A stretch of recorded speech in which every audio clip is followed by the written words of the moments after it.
અધ્યાય 9 શ્લોક સંખ્યા 16 અધ્યાય સર્જન શક્તિ માટે બ્રહ્માની પ્રાર્થના. યો વા અહમ ચ ગિરિશસ્ય વિભુ સ્વયં ચ સ્થિતિ ઉદ્ભવ પ્રલય હેતવ આત્મમૂલમ વિત્વા ત્રિપાદ્વવૃદ એકવૃ પ્રરોહ તસ્મૈ નમો ભગવતે ભુવનદ્રુમાય. શબ્દાર્થ: યહ જે મનુષ્ય, વૈ નક્કી, અહમ ચ હું પણ, ગિરિશઃ ચ શિવ પણ, વિભુઃ સર્વશક્તિમાન, સ્વયં પોતે વિષ્ણુ રૂપે, ચ અને સ્થિતિ ધારણ પોષણ, ઉદ્ભવ સર્જન, પ્રલય વિનાશ, હેતવઃ કારણો, આત્મમૂલમ જે પોતે જ પોતાના મૂળ છે તે,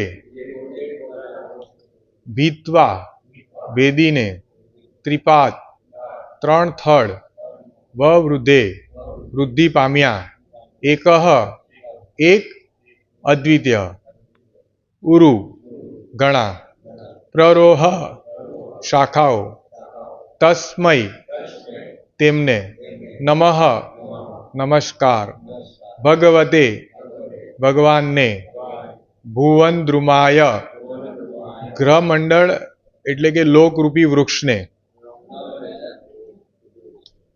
अनुवाद एवं तात्पर्य हिज डिवाइन ग्रेस ऋषि भक्तिवेदांत स्वामी शिल प्रभुपाद जी के द्वारा शिल प्रभुपाद की.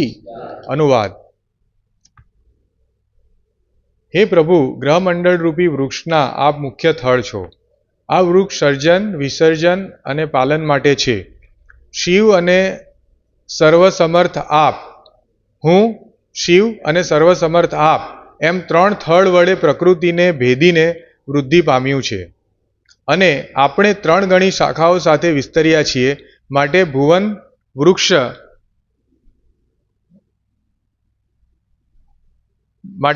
વૃક્ષ એવા આપને હું નમન કરું છું.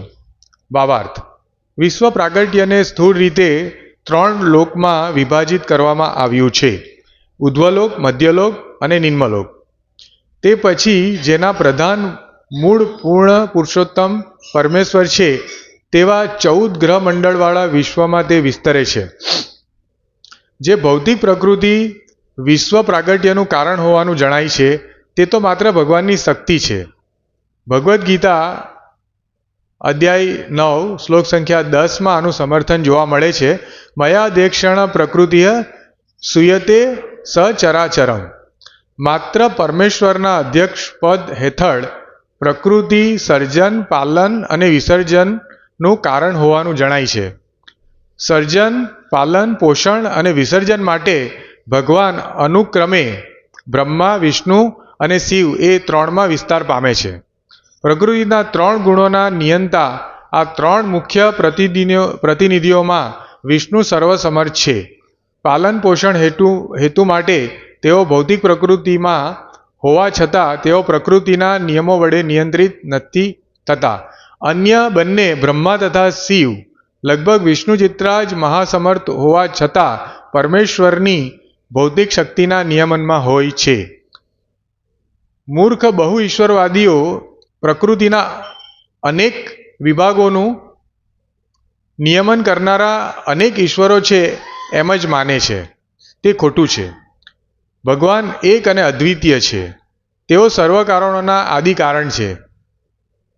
સરકારના કામકાજ માટે જેમ અનેક વિભાગીય મુખ્ય અધિકારીઓ હોય છે તેમ વૈશ્વિક વ્યવહાર માટે અનેક મુખ્ય વ્યવસ્થાપકો છે. અલ્પજ્ઞાનને લીધે નિર્વિશેષ બ્રહ્મવાદી મૂળભૂત વસ્તુઓની વ્યક્તિગત વ્યવસ્થામાં વિશ્વાસ રાખતો નથી. પરંતુ આ શ્લોકમાં સ્પષ્ટપણે સમજાવ્યું છે કે બધું જ વ્યક્તિત્વમય છે અને કશું જ વ્યક્તિત્વહીન નથી. આ મુદ્દાની ચર્ચા અમે અગાઉ આમુખમાં કરી ગયા છીએ અને આ શ્લોકમાં તેનું સમર્થન થયું છે.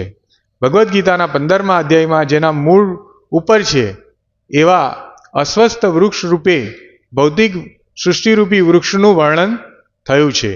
જ્યારે આપણે કોઈ જળાશયના કિનારે વૃક્ષની છાયા જોઈએ છીએ ત્યારે આવા વૃક્ષનો વાસ્તવિક અનુભવ થાય છે.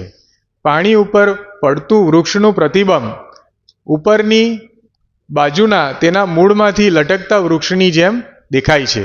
અહીં વર્ણવેલું સર્જન રૂપી વૃક્ષ એ સત્યની છાયા માત્ર છે અને પરમ બ્રહ્મ વિષ્ણુ સત્ય છે. અંતરંગ શક્તિના આવિર્ભાવ રૂપ વૈકુંઠ લોકમાં વાસ્તવિક વૃક્ષ અસ્તિત્વમાં છે. ભૌતિક પ્રકૃતિમાં પ્રતિબિંબિત થતું વૃક્ષ આ વાસ્તવિક વૃક્ષની છાયા માત્ર છે. બ્રહ્મ અનેક વિધતાથી રહિત છે એવો નિરાકારવાદીઓનો સિદ્ધાંત ખોટો છે, કારણ કે ભગવદ્ ગીતામાં વર્ણવેલું છાયા વૃક્ષ વાસ્તવિક મૂળ વૃક્ષનું પ્રતિબિંબ પડ્યા વિના અસ્તિત્વ ધરાવી શકે નહીં. મૂળ વૃક્ષ દિવ્ય વૈવિધ્ય સભર એવી પરાપ્રકૃતિના સનાતન અસ્તિત્વમાં સ્થિત છે. ભગવાન વિષ્ણુ તે વૃક્ષના પણ મૂળ છે. સાચા અને આભાસી એ બંને વૃક્ષનું મૂળ એક છે. વિષ્ણુ પરંતુ આભાસી વૃક્ષ સાચા અને આભાસી એ બંને વૃક્ષનું મૂળ એક જ છે, વિષ્ણુ. પરંતુ આભાસી વૃક્ષ વાસ્તવિક વૃક્ષનું વિકૃત પ્રતિબિંબ માત્ર છે. ભગવાન અસલ વૃક્ષ હોવાથી બ્રહ્માજી અહીં પોતાના અને શિવજીના વતી તેમને પ્રણામ કરે છે. ઓમ અજ્ઞાનતિમિરાંધસ્ય જ્ઞાનાંજનશલાકયા ચક્ષુર્મિલિતમેન તસ્મૈ શ્રી ગુરુવે નમઃ. નમો વિષ્ણુપાદાય કૃષ્ણપૃષ્ઠાય ભૂતલે શ્રીમદ્ભક્તિવિકાસ સ્વામિનિતિ નામિની. નમો વિષ્ણુપાદાય કૃષ્ણપૃષ્ઠાય ભૂતલે શ્રીમદ્ભક્તિવેદાંત સ્વામિનિતિ નામિની. નમસ્તે સારસ્વતી દેવી ગૌરવાણી પ્રચારિણી નિર્વિશેષ શૂન્યવાદી પાશ્ચાત્ય દેશ તારિણી. જય શ્રી કૃષ્ણ ચૈતન્ય પ્રભુ નિત્યાનંદ શ્રી અદ્વૈત ગદાધર શ્રીવાસાદિ ગૌર ભક્ત વૃંદ. હરે કૃષ્ણ કૃષ્ણ કૃષ્ણ હરે હરે હરે રામ રામ રામ હરે હરે. તો બ્રહ્માજી સર્જન શક્તિ માટે પ્રાર્થના કરી રહ્યા છે ભગવાનને.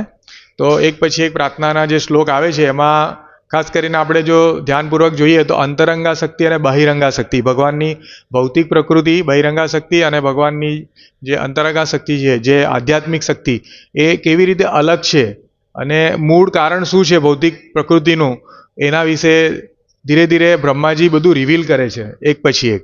જેવી રીતે આપણે જે પાછલો શ્લોક હતો એમાં જે આપણા કાર્યકલાપો આપણે જે કરીએ છીએ ભૌતિક જગતમાં, એ ભગવાનના કાર્યકલાપોનું એક સૂક્ષ્મ સ્વરૂપ છે. આપણે જે કાર્યકલાપો કરીએ છીએ ભૌતિક સૃષ્ટિમાં તેના વિશે હતું. એટલે આપણે એવું નહીં સમજી લેવું જોઈએ કે આપણે ઈશ્વર છીએ. બધા કાર્યકલાપો જે છે ભગવાનના નિયંત્રણમાં થાય છે ભૌતિક જગતના. તો એના વિશે હતું. અને આપણે આ શ્લોકમાં જેવી રીતે કહે છે કે ભગવાનના નામરૂપ લીલા ગુણ એ બધી પ્રવૃત્તિઓ જે ભૌતિક જગતમાં એનું માત્ર અનુકરણ છે. એટલે અને તો મૂળ કારણ વિશે આ શ્લોકમાં સુંદર રીતે સમજાયું છે.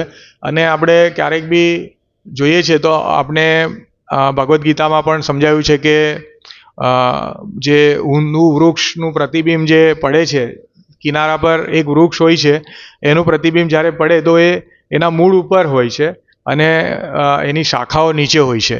તો એ પ્રતિબિંબ છે એ મૂળ આધ્યાત્મિક વૃક્ષનું જે ઊંધું પ્રતિબિંબ પડે છે, એટલે એક પ્રકારે એને આપણે કહી શકીએ કે વિકૃત છે. મૂળ ઉપર છે અને એની શાખાઓ નીચે છે. તો એના વિશે અહીં મૂળ અને વૃક્ષનું ઉદાહરણ આપીને બ્રહ્માજી પ્રાર્થના કરે છે કે હે પ્રભુ, ગ્રહ મંડળ રૂપી વૃક્ષના આપ મૂળ છો. એટલે આપણને જે 3 લોક દેખાય છે, જે 14 ભુવનો છે, એનું ઉદ્ભવ જે છે, આપણે બ્રહ્માજી કહે છે કે એ મૂળ છે ભગવાન. આ વૃક્ષ સર્જન વિસર્જન અને પાલન માટે હું શિવ અને સર્વસમર્થ આપ એમ 3 થડ વડે પ્રકૃતિને ભેદીને વૃદ્ધિ પામ્યું છે. એટલે આ વૃક્ષ છે એના 3 થડ છે, 3 મુખ્ય થડ છે. ઘણી બધી શાખાઓ છે, 3 મુખ્ય થડ છે. એમાં એક સર્વસમર્થ ભગવાન વિષ્ણુ, ત્યાર પછી બ્રહ્માજી પોતે અને શિવજી. એ 3 એની મુખ્ય શાખાઓ છે એ થડની. આપણે કોઈ બી વૃક્ષ જોઈએ તો એમાં નીચે આપણે જોઈએ તો આપણને મૂળ મૂળ અને પછી એની શાખાઓ, મુખ્ય શાખા દેખાય અને પછી બધી જે નાની નાની શાખાઓ એ દેખાતી હોય છે. તો અહીં એ રીતે એનું નિરૂપણ કર્યું છે. અને આપણે 3 ગણી શાખાઓ સાથે અને આ વૃક્ષ જે છે જે પ્રકૃતિને ભેદીને વૃદ્ધિ પામ્યું છે. એટલે આ જે 14 ભુવનો 3 લોક છે એને ભેદીને એ આખું એનું વૃક્ષનું નિર્માણ થયું છે, વૃદ્ધિ પામ્યું છે. અને આપણે 3 ગણી શાખાઓ સાથે વિસ્તર્યા છે. હવે એ 3 શાખા છે એમાંથી પછી બધું વિસ્તરણ થયું છે એ શાખાઓનું. માટે ભુવન વૃક્ષ એવા આપને હું નમન કરું છું. એટલે ભગવાનને એક જે એ કહ્યું છે ને ભુવન ધ્રુમાય, ધ્રુમાય એટલે વૃક્ષ. એટલે ભગવાનને એક મોટા વૃક્ષ તરીકે બ્રહ્માજી જુએ છે અને એના મૂળ તરીકે, અને એને ભગવાનને પ્રાર્થના કરે છે કે આવા વૃક્ષ, એવા ભુવન વૃક્ષ તરીકે એમનું નિરૂપણ થયું છે. એટલે આપણે જે 14 લોકો છે અને 3 મુખ્ય લોક, એમાં 14 ભુવનો આવે, તો એનું એ આખું જે છે એને વૃક્ષ રૂપે સરખાવ્યું છે. અને એ ભુવનનું ઉદ્ભવ, જેવી રીતે વૃક્ષનું ઉદ્ભવ સ્થાન મૂળ હોય છે, તો એવી રીતે ભગવાનને એના મૂળ સાથે સરખાવીને બ્રહ્માજી કહે છે કે આ જે ભૌતિક પ્રકૃતિ, જે શક્તિ દેખાય છે એના મૂળ તમે જ છો. તો જેથી આજે જોઈએ છે ને કે ઘણા બધા સંપ્રદાયો છે, આજકાલ યુટ્યુબ અને વોટ્સઅપના માધ્યમથી લોકો એટલો બધો અપપ્રચાર કરી રહ્યા છે કે એનો કોઈ અર્થ નથી. તો બ્રહ્માજી જેવા ઉચ્ચ ભક્ત જ્યારે આપણને સમજાવે કે મૂળ કયું છે તો આપણે સમજી શકીએ. એવું નથી કે આપણે ઇસ્કોનમાં છીએ એટલે આપણે વિષ્ણુ તત્વ અને કૃષ્ણ ભગવાનની આપણે સર્વસ્વ છે એવું કહીએ છીએ, એવું નથી. પણ આપણે જોઈએ છે કે ભગવદ્ ગીતા, શ્રીમદ ભાગવતમ અને શાસ્ત્રો એ આ જ વસ્તુ કહી રહ્યા છે. એટલે જે બધા ધર્મો છે એ ધર્મો જ્યારે આની સાથે અલાઈન નહીં હોય, આ ભલે ટીકા અમુક આચાર્ય લખી શકે છે, પરંતુ પોતાનું ઉદ્ભવેલો ધર્મ, પોતાના મનથી બનાવેલો ધર્મ ને કોઈ સ્થાન નથી. તો અહીં લોકોને બહુ મતાંતર છે કે બધા બહુ ઈશ્વર છે. ઘણા લોકો એવું માને છે કે ઘણા બધા ઈશ્વર છે, હું પણ ઈશ્વર છું. ઘણા બધા એવા મતાંતર છે કે આ ભૌતિક સૃષ્ટિ છે એની મેતે જ ચાલે છે, જે લોકો ભૌતિકવાદી લોકો છે. તો આ બધાનું ખંડન થાય છે. જ્યારે બ્રહ્માજી પ્રાર્થના કરી રહ્યા છે તો આ બધાને એ જવાબ આપે છે બ્રહ્માજી એમની પ્રાર્થના દ્વારા કે ભાઈ એવું નહીં સમજો કે આ ભૌતિક જગત દેખાય છે તો એ એની મેતે છે, એનું મૂળ છે કશે, અને એ મૂળથી આ બધું સંચાલિત થાય છે. તમે વૃક્ષનું મૂળ કાપી નાખો તો આ ભૌતિક જગત રૂપી વૃક્ષ એ ધરાશાયી થઈ જાય. એનો કોઈ, તો એ લોકોને દેખાતું નથી. મૂળ હંમેશા જમીનની નીચે હોય છે. તો જ્યારે આપણે કોઈ મહાત્મા હોય અને જે આના જાણકાર હોય એને એ સમજાવે ને, તો આપણને આ વસ્તુની આપને જ્ઞાન મળે. તો એ રીતે ઉધ્વલોક, મધ્યલોક અને નિમ્નલોક, આ 3 લોક જે છે, અને તે પછી જેના પ્રધાન મૂળ એવા પૂર્ણ પુરુષોત્તમ પરમેશ્વર એવા 14 ગ્રહ મંડળવાળા વિશ્વમાં તે વિસ્તરે. એટલે ભગવાન મહત્તત્વમાં, ભગવાન જ્યારે મહત્તત્વને જ્યારે એમની સામે જુએ છે પોતાની આંખથી, તો એ મહત્તત્વ જે છે એ જીવો, એમાંથી પછી ધીરે ધીરે જીવ અને ભૌતિક સૃષ્ટિનું નિર્માણ થાય છે. તો આ જે વિસ્તરણ થયું છે એની પાછળ જે શક્તિ છે એ ભગવાનની છે એવું કહેવા માંગે છે. જે ભૌતિક પ્રકૃતિ વિશ્વ પ્રાગટ્યનું કારણ હોવાનું જણાય છે. જે તે ભગવદ્ ગીતામાં શ્લોક આવે છે, અહમ સર્વસ્વ પ્રભવો મત સર્વ પ્રવિશતિ. હું બધાનું, આ બધી ભૌતિક સૃષ્ટિ છે એ મારામાંથી ઉદ્ભવે છે, એનું કારણ હું છું. તે તો માત્ર ભગવાનની શક્તિ છે, ભગવાનની જે બહિરંગા શક્તિ. ભગવદ્ ગીતા શ્લોક સંખ્યા 9, અધ્યાય 9, 10માનું પ્રાગટ્ય આ વસ્તુનું સમર્થન જોવા મળે છે. મયા અધ્યક્ષણ પ્રકૃતિ સુયતે સચરાચરમ હેતુનાનેન કૌંતેય જગદ્વિ પરિવર્તતે. આનો અર્થ એ થાય છે, હે कुंती पुत्र, यह भौतिक प्रकृति मेरी शक्तियों में से एक है और मेरी अध्यक्षा में कार्य करती है, जिससे सारे चर तथा अचर प्राणी उत्पन्न होते हैं.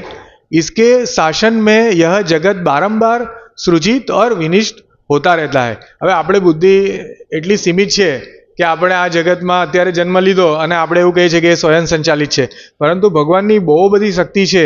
એમાંથી ભૌતિક શક્તિ એક નાનું એનું પ્રમાણ છે કે જેનાથી ભગવાન એ સર્જન અને વિસર્જનની પ્રકૃતિ એની પ્રક્રિયા કરતા રહે છે. તો એ આપણને દેખાતું નથી. આપણે 100 વર્ષનું માંડ આયુષ્ય છે એટલે આપણે આમાં સમજી નથી શકતા કે આ સર્જન વિસર્જન શું છે, એ કોણ કરે છે. એટલે આપણે કોઈ શાસ્ત્રના પ્રમાણનો આપણે સહારો લેવો પડે. यहाँ पर यह स्पष्ट कहा गया है, यद्यपि परमेश्वर इस जगत के समस्त कार्यों से पृथक रहते हैं, किंतु इसके परम अध्यक्ष निर्देशक वही बने रहते हैं. परमेश्वर परम इच्छामय है और इस भौतिक जगत में आधार भूमि स्वरूप है. किंतु इसकी सभी व्यवस्था प्रकृति द्वारा की जाती है. भगवत गीता में श्री कृष्ण कहते हैं, मैं विभिन्न योनियों और रूपों वाले जीवों का पिता हूँ. તો ભગવાન છે ને પોતે આ બધી ભૌતિક શક્તિઓ છે એનાથી પૃથક રહે છે. જેવી રીતે શક્તિ અને શક્તિમાન, બરાબર, શક્તિમાનમાંથી શક્તિ આવે છે પણ એ પૃથક છે.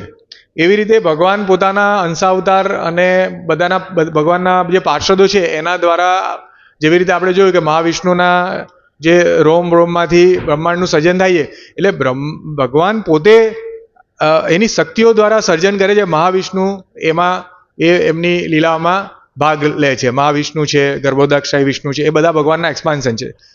તો આ રીતે આપણે જોઈએ છીએ ઘણીવાર આપણે જ્યારે નાના હતા ત્યારથી એવું કહે છે કે વિષ્ણુના બધા અવતારો છે. ખરી વાત છે, પણ વિષ્ણુનું એક્સપાન્શન છે એ શ્રી કૃષ્ણ ભગવાનમાંથી આવે છે, એ કોઈને ખબર નથી. તો આ આપણે જોઈએ છીએ કે ભગવાન એવું કહે છે કે આ બધી જે પ્રકૃતિ, ભૌતિક પ્રકૃતિ જે દેખાય છે, બરાબર, જે સુયેતે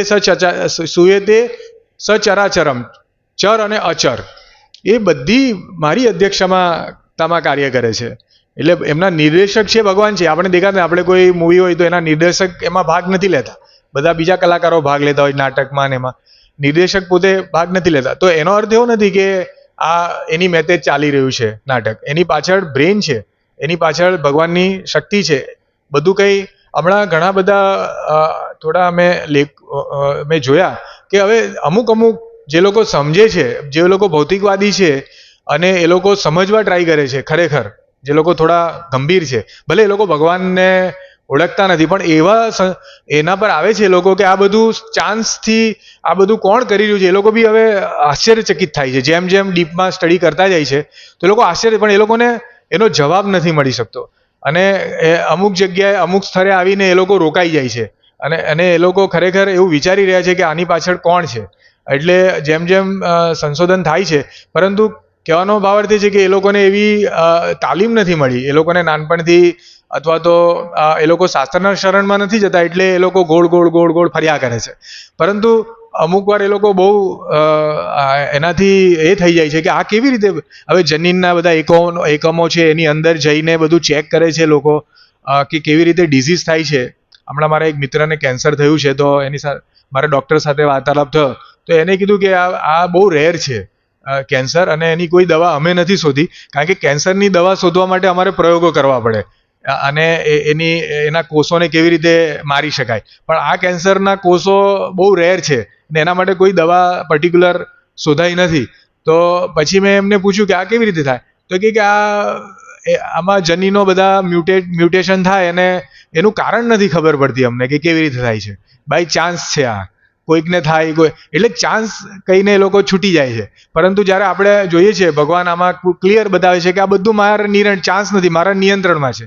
કોઈને કેન્સર થવું, કોને કોઈના ઘરે જન્મ થાય છે, ગરીબના ઘરે, કોઈનો પૈસાદારના ઘરે જન્મ થાય છે, કોઈને પહેલેથી ડિઝીઝ જન્મતા જ કોઈને કોઈ રોગ હોય છે.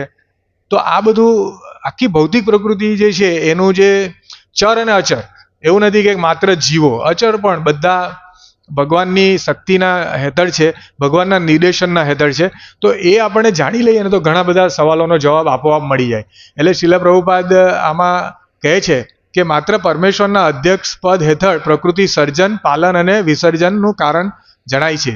સર્જન, પાલન, પોષણ અને વિસર્જન માટે ભગવાન અનુક્રમે બ્રહ્મા, વિષ્ણુ અને શિવ એ ત્રણમાં વિસ્તારિત થાય છે. આપણે આગળ જોયું એ પ્રમાણે ભગવાન પોતે નથી કરતા, પોતાની શક્તિ દ્વારા વિસ્તરણ કરે છે પોતાના સ્વરૂપનું, અને એ લોકો કામ કરે છે, કાર્ય કરે છે.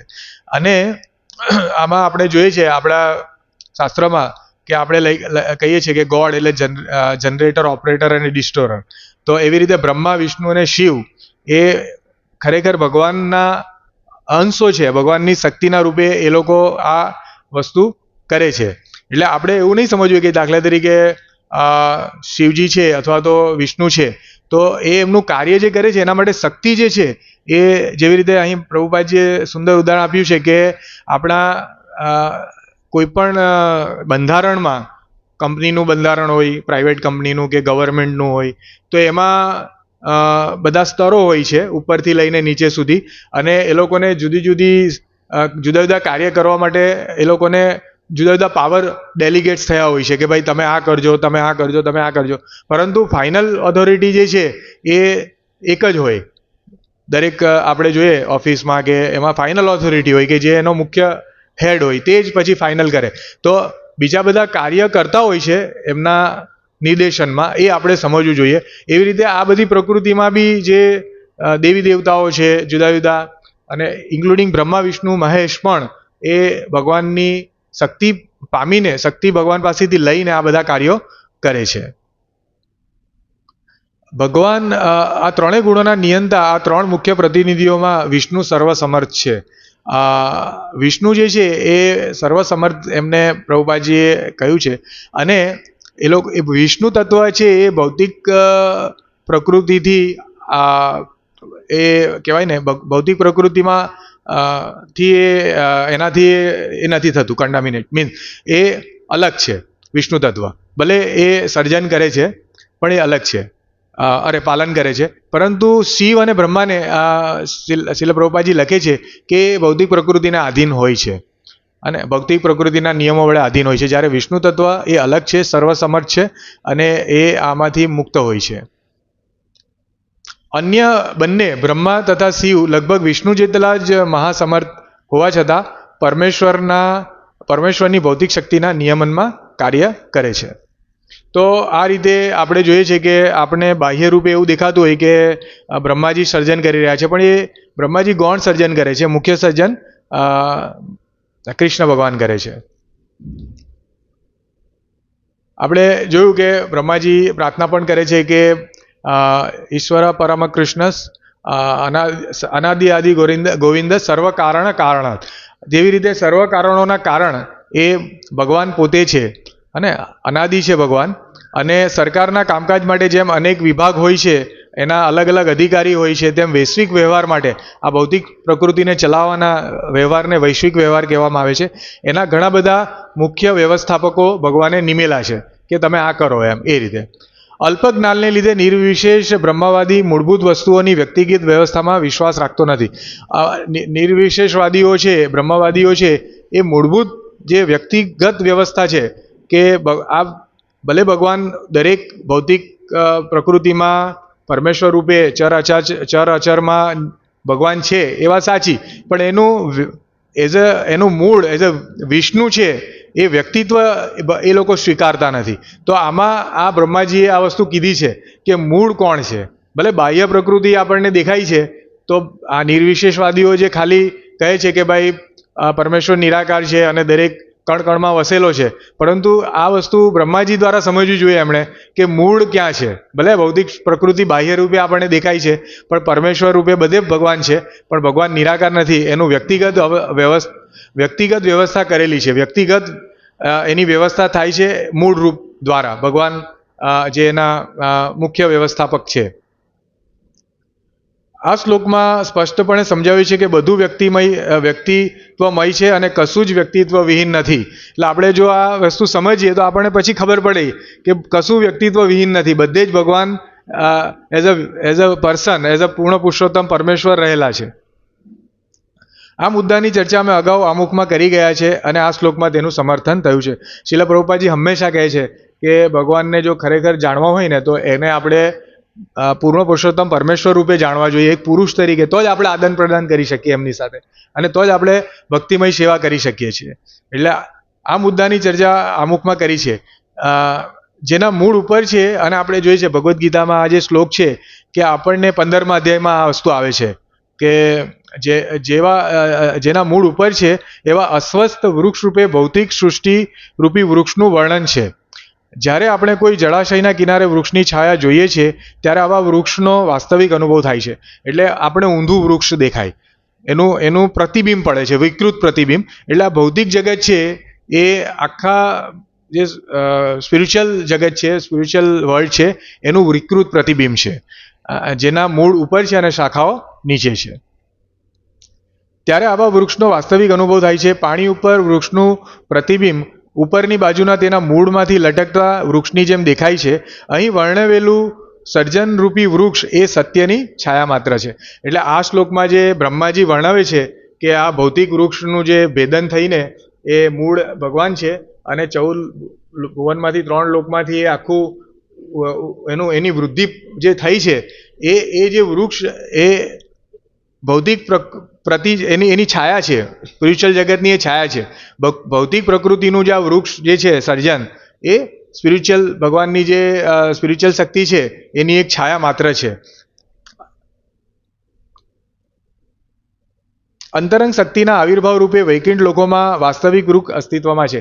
એટલે આ વૃક્ષનું જે છાયા છે અહીંયા ભૌતિક જગતમાં, તો એ મૂળ વૃક્ષ ક્યાં છે? જેવી રીતે સરોવરના કિનારે જ્યારે પ્રતિબિંબ પડે તો પ્રતિબિંબ મૂળ વૃક્ષના વગર નહીં પડે. મૂળ વૃક્ષ હોય તો એનું પ્રતિબિંબ દેખાય. એ વૃક્ષ હવે કોઈ કાપીને લઈ જાય તો એનું પ્રતિબિંબ બી ચાલ્યું જાય. એટલે આ વસ્તુ સમજવાની છે કે અહીં જે ભગવાન મીન્સ અહીં જે એની ભૌતિક પ્રકૃતિ છે એનું મૂળ સ્વરૂપ, જે મૂળ વૃક્ષ છે એ ભગવાનની અંતરંગા શક્તિ છે. આ એની છાયા માત્ર છે, જેથી કરીને એ પ્રતિબિંબિત થાય છે. બ્રહ્મ અનેક વિધતાથી રહિત છે એવો નિરાકારવાદીઓનો સિદ્ધાંત ખોટો છે.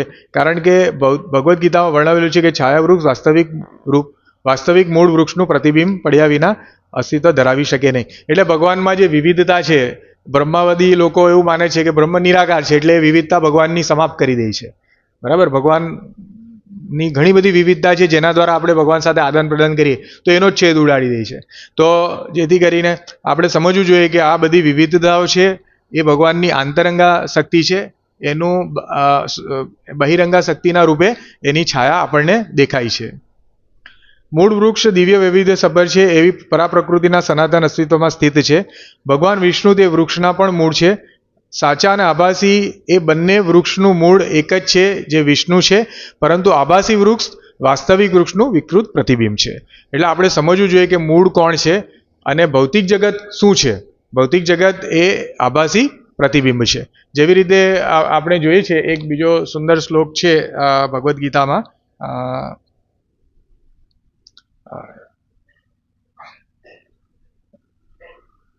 ભોક્તારામ યજ્ઞ તપસામ સર્વલોક મહેશ્વરમ સુહૃદમ સર્વભૂતાનામ જ્ઞાત્વા મામ શાંતિ રુચ્યતે. આપણે જોઈએ છે ભોક્તારામ યજ્ઞ તપસામ, આપણે જે भी कार्य કરીએ છીએ આનો અનુવાદ છે, जो व्यक्ति मुझ में पूर्ण चेतना रखता है और मुझे समस्त यज्ञों और तपस्या का परम स्वामी मानता है,